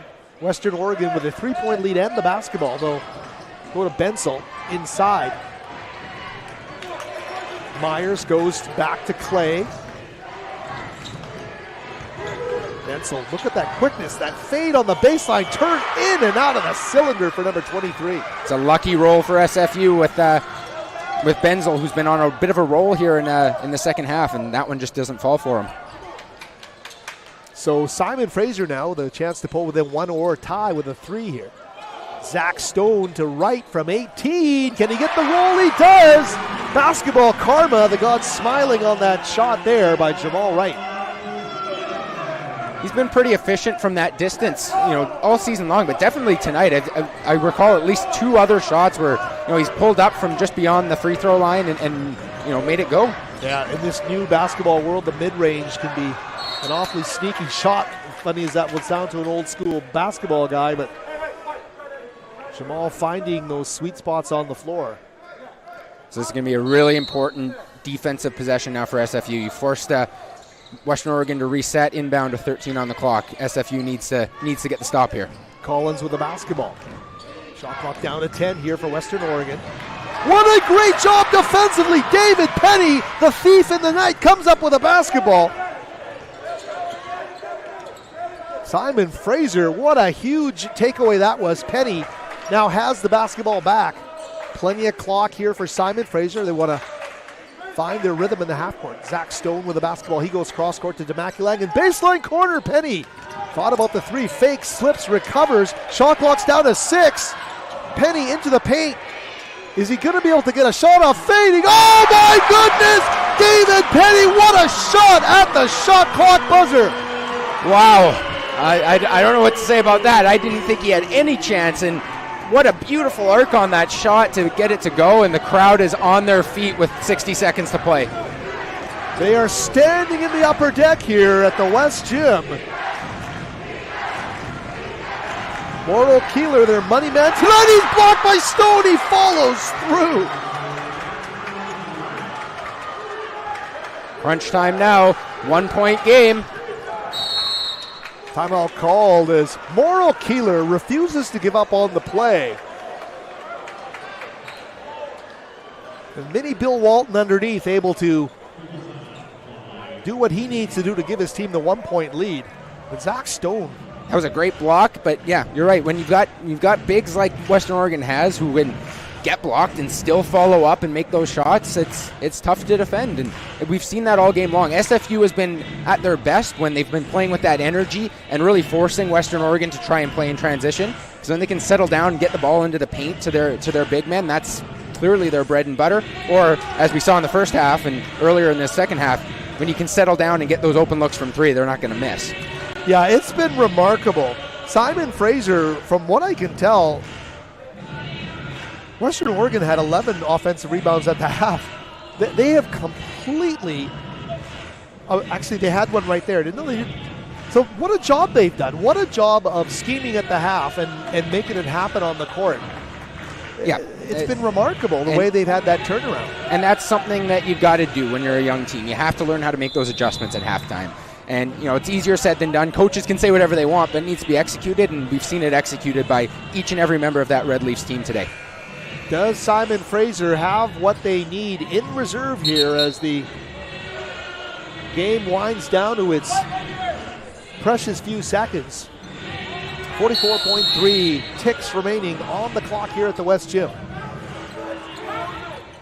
Simon Fraser in the front court to Maculangan. The money man Penny now with the basketball.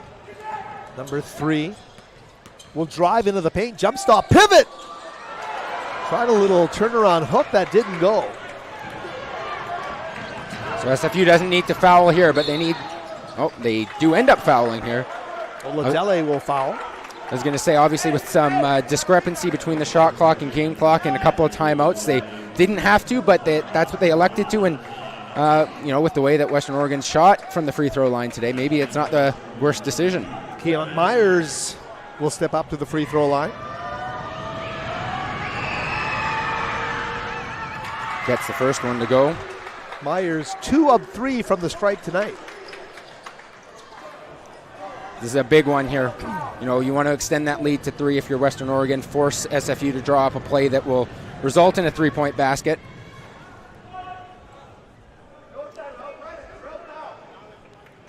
We just heard Coach Hansen say no timeout, so if they get the rebound, they're going to just... they're going to get the ball. Slow it down. They got 26 seconds, down only 2. Western Oregon has struggled from the stripe. Is it going to cost them? Simon Fraser with the basketball. Here's Zach Stone. Mortal Keeler guarding him. Unable to find the mark. Look at the hustle of Jamal Wright battling 3 Wolves on the floor. Western Oregon will keep the basketball. That was a tough one. Jamal Wright tried to scoop it up. Bodies on the ground, but it's going to go to Western Oregon, who, with 10.8 left on the clock, when they get fouled, 2 free throws should probably do it. Collins, Myers, and Cameron Bensel all on the pine battling with Jamal Wright for that loose ball.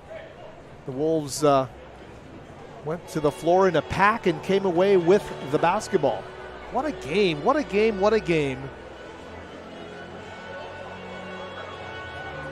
And no need to have to tell you, Simon Fraser, how much they want this game and how much they want to get off on a winning note here for the first time this season in GNAC play at home. They have the win on the road against the Nanooks in Fairbanks, Alaska. And some close calls, including last week's 64-62 loss to Northwest Nazarene a week ago tonight. Fans doing the wave in the West Gym, trying to keep the energy up. If SFU can find a way to, maybe get a steal, but, of course, if they get the foul off and there's a missed free throw and, there's hope for this Red Leafs team, this crowd's going to be ready for something special with just under 11 to play. Yeah, it's all about testing your mettle and trying to work through the tough times. But Simon Fraser, boy, they have put on a second half performance worthy of a victory All they can do is play hard to the final tick of the clock here at the West Gym. Western Oregon will come out of the timeout with the basketball. Simon Fraser pressing 94 feet from the hoop. Keon Myers. Oh, it's intercepted! Penny with the ball! Simon Fraser down to 5 seconds. They call a timeout. Yes, they do. What a steal. I mentioned it, a steal or the foul. It's not a foregone conclusion that you can get that inbound off. What a play by Penny. David Penny. Goodness. Penny's been unbelievable here in the second half. Now, if you're going to draw up a play here, do you give yourself maybe two options, an option for 3 to win it, option for 2 to tie it? I mean, hey, we've seen a lot of and ones in this game too. I wouldn't mind seeing SFU go right to the basket. Make sure you tie this game and give yourself potentially a chance to win it with a free throw. And Simon Fraser's been dynamite from the free throw line. The last box score we have in front of us, 12 of 13 from the free throw line tonight for Simon Fraser. Yeah, that's unbelievable from them at the free throw line, and it's given them a chance here with 5 on the clock. So inbounding in the front court will be Elliot Demakilangan. Yozani Clay out to guard him. Crowd's on their feet now. Everyone's anxious. They're ready. Stonewright, Oladele, and Penny also on the floor for Simon Fraser. Demakilangan gets it back into the paint to Stone. He goes in. Oh, it rolls off the rim. Oh my goodness. Zach Stone came so close. Oh, they had the right play drawn up. Stone moves in, just couldn't get it to fall. Oh, the freshman is being consoled by his teammates. He had it. He had it in his hands to tie that game. Simon Fraser, that is a heartbreaker. Yeah. That is an absolute heartbreaker. What an effort they made today to try and get that first GNAC home victory of the season. 75-73 is the final score. Western Oregon will sneak out of Burnaby Mountain with a victory here. They have done that with some razor-tight victories, but they all count the same in the GNAC as they improve to 5-5. Simon Fraser in the basement now at 1-9, but a chance to get back into their winning ways Saturday, 7 o'clock against St. Martin's. And Simon Fraser, what a job they did coming back in that second half of play. They outscored the Wolves 44-38 after trailing by 8 at the half and as many as 13 in the first half. So that was a huge comeback, Jacob Lazar. It doesn't result in a victory, but there's a cumulative effect if you keep the faith. Yeah, and you know, look, this season it's going to be tough for them to try and claw their way back up the standings. But when you're losing close games with a young team, you hope that they're going to pick up on some of this. You know that feeling. Know that it doesn't feel nice to end that game with a loss. This is another 2-point loss on the home floor where there was certainly a chance to pull out a win. So you hope you learn, you grow, and that the future is bright for all these young players who are getting this experience, and especially this experience in front of a big crowd and on a special night. We'll give you the double-figure scores and then get out of here. Yuzani Clay leading all scorers today with 16 for the Wolves. Cameron Bensel, what a recovery in the second half. 14 points for the team's leading scorer coming in. John Morrill-Keeler with 10 for Simon Fraser. 15 for the point guard David Penny, who was outstanding in this game. Jamal Wright with 13, also outstanding, as was the rookie Emmanuel Oladele with 11 points in this contest. Our thanks to Eitan Weisfeld, our producer, for getting us on the air and on to Red Leafs TV yet again. And our thanks to everybody on the crew here at the minor officials table from the West Gym. For Jacob Lazar, I'm Howard Samura. Be back with more live Red Leafs basketball right here Saturday night at 7 p.m.